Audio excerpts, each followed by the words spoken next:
네, 돌아가신 어머니가 환생한 것처럼 속여 사기 행각을 벌인 무속인이 경찰에 붙잡혔습니다. 피해 금액만 해도 수십억 원에 이르는 것으로 보이는데요. 네, 김기현 기자와 함께 자세한 내용 알아보겠습니다. 네. 아마 뉴스 보시는 분들은 나 같으면 당하지 않을 텐데 이렇게 생각하실 것 같아요. 네, 그렇습니다. 저도 처음에 그렇게 많은 돈을 뜯길 동안 왜 몰랐을까 이런 의문이 들었는데요. 네. 하지만 취재를 하다 보니 그런 상황에 놓이면 속을 수도 있겠구나 하는 생각이 들었습니다. 무속인이 어머니와 오빠는 물론 유산된 아기로 빙의됐다며 가족이 아니면 전혀 알 수 없는 자신의 과거에 대해 아주 구체적으로 말했기 때문인데요. 어머니 등의 행세를 하며 21억 원이 넘는 돈을 뜯어낸 사기 사건, 자세한 내막을 취재했습니다. 지난 7월 경기도의 한 경찰서에 고소장이 접수됐습니다. 고소를 당한 사람은 49살의 강모 씨로 무속인이었습니다. 비교적 큰 금액이고 증거인멸 가능성이 있어서 사전 구속영장을 신청해서 수사를 진행하게 됐습니다. 강 씨에게 피해를 당한 49살 이모 씨를 만났습니다. 무려 21억 원이 넘는 돈을 뜯겼다고 합니다. 용서할 수가 없는 거여서 완전히 나의 인생을 지금 손부딪혀 흔들어 놓은 거예요. 진짜 힘들어요. 두 사람의 악연은 지난 2011년 1월 이 씨가 강 씨에게 점을 보러 가면서부터 시작됐습니다. 돌아가신 어머니 때문에 한참 마음고생이 심할 때였는데요.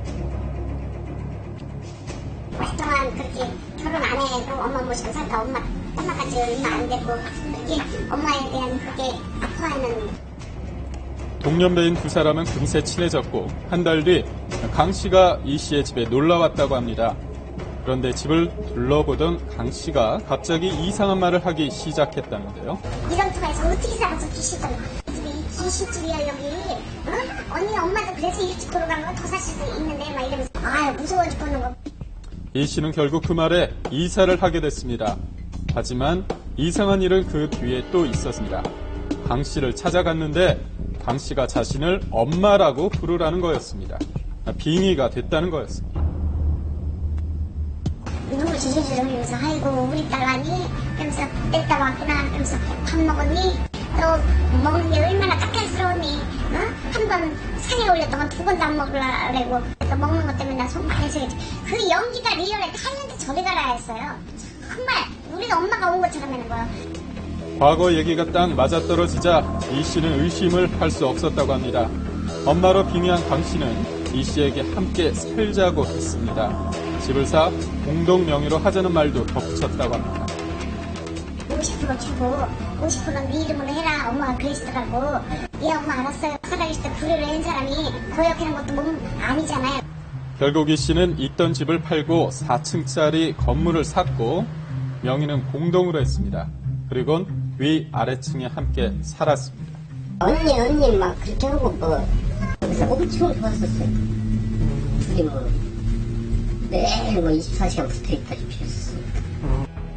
이후 강 씨는 이 씨에게 더 많은 것을 요구하기 시작했습니다.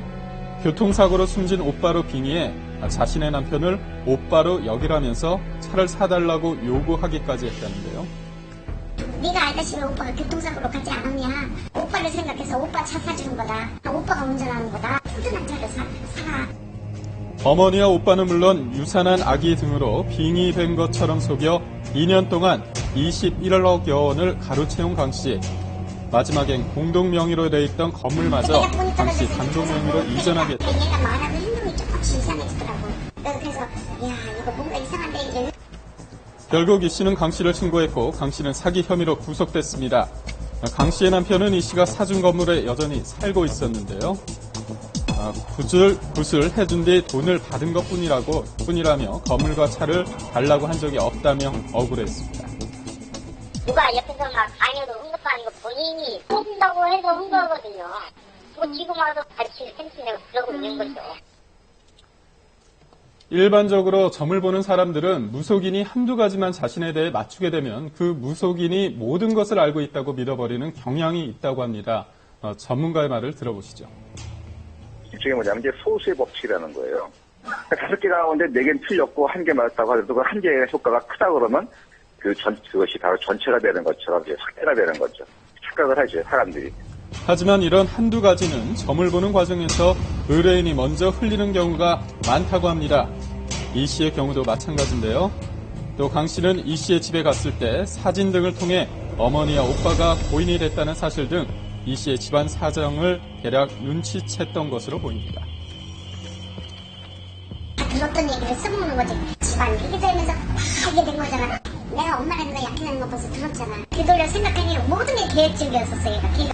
지난 9월엔 불임으로 고민하는 여성들에게 아이를 갖게 해주겠다고 속여 수억 원을 챙긴 무속인 정모 씨가 구속되기도 했습니다. 절박해져 누군가에게 의지하려는 사람들의 심리를 악용한 건데요.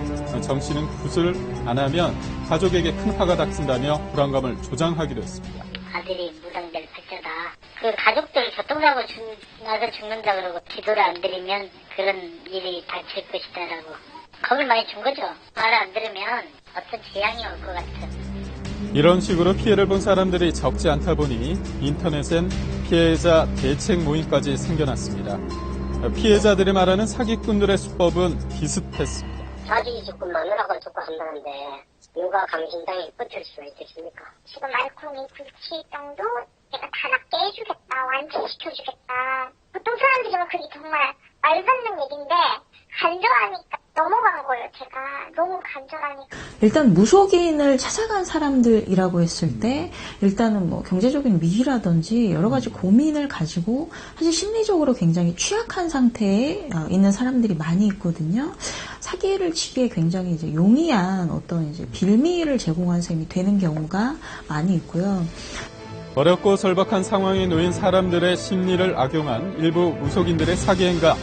전문가들은 모든 문제를 해결해주겠다고 호언장담하며 지나치게 큰 돈을 요구하는 경우 한 번쯤 의심해볼 필요가 있다고 조언합니다.